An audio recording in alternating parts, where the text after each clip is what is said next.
రామస్వామి వారి ఆలయ ప్రాంగణంలో స్వామివారికి విశేషమైనటువంటి స్వక్షేర పూజ, పుణ్యాహవాచన, కౌతుక ధారణ, అలాగే అసలిపాలక పూజ,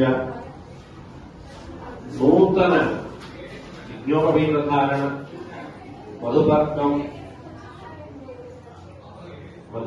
తర్వాత నూతన యజ్ఞోపవీత ధారణ,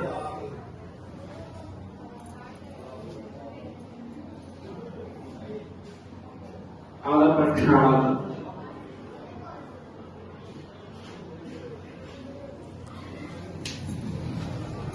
శ్రీ కోదండరామస్వామి వారికి విశేషంగా కళ్యాణ మహోత్సవ కార్యక్రమం జరగబోతుంది.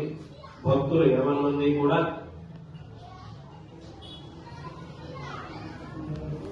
కళ్యాణాన్ని కూర్చుండే దాతలు భక్తులు లోకి రండి ఆర్పిస్తున్నాము.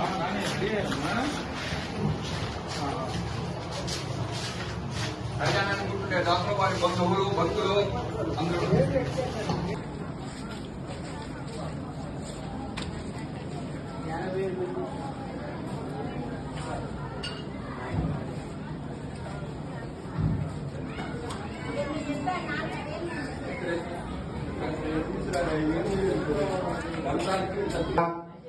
స్వామివారికి పునర్వసు నక్షత్రం, పునర్వసు పుట్టినరోజు, స్వామివారి మిట్ట మధ్యాహ్నం కళ్యాణం 12 గంటలకు జరుగుతున్న ఈ కళ్యాణ మహోత్సవంలో భక్తులందరూ కూడా పాల్గొని అనంతరం అన్నదాన కార్యక్రమం జరుగుతుంది.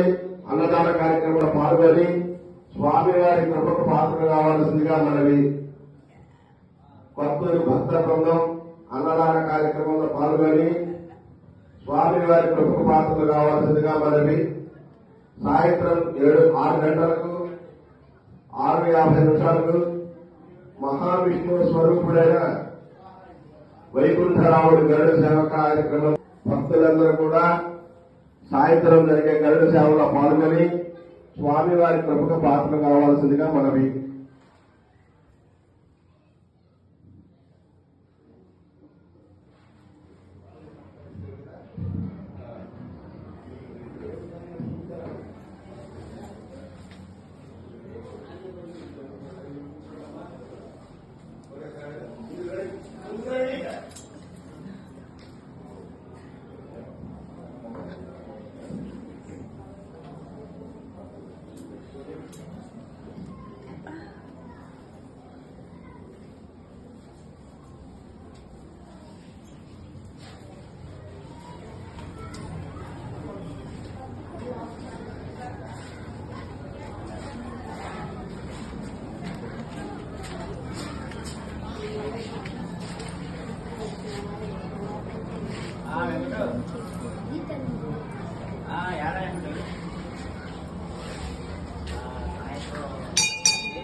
공부 알아 이거.